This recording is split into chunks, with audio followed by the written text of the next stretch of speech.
A golden loaf of bread has been stolen. It was once owned by disgraced former Ukrainian President Viktor Yanukovych before he fled Ukraine last year.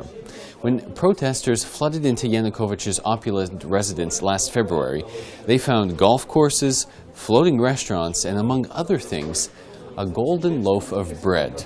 The 2-kilogram gold loaf became a symbol of the revolution and everything that was wrong with the previous government.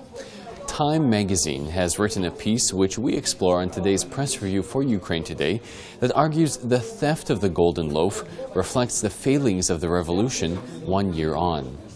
Simon Schuster writes about what the golden loaf came to symbolize. Of all the pieces of cartoonish opulence found on the palace grounds, the golden loaf became the most famous token of corruption that fueled the rebellion.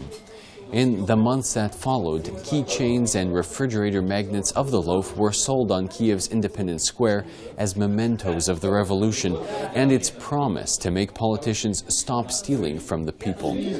But on Tuesday, March 17th, its symbolism came full circle when Ukraine's new government announced that the loaf had itself been stolen.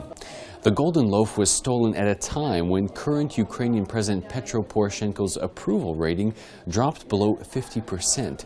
Schuster quotes a recent poll that found 46% of Ukrainians said the revolution had failed to meet its goals of uprooting corruption.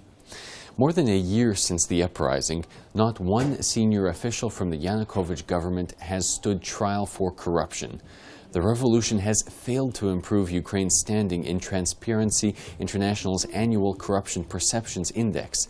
Out of 175 countries, Ukraine stood in 142nd place, still the most corrupt in Europe, and still lagging behind Russia, which took the 136th slot. Time magazine attempted to get to the bottom of who stole the golden loaf from Yanukovych's mansion.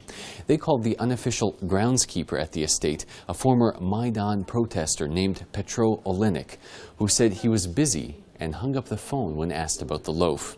Many of the smaller items, Olenek explained earlier, had already been stolen as souvenirs, a practice he seemed to feel was unavoidable.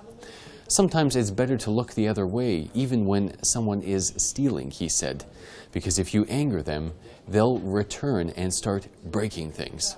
Well, that's all time we have for today. Join us again tomorrow for another press review from the Ukraine Today newsroom in Kyiv.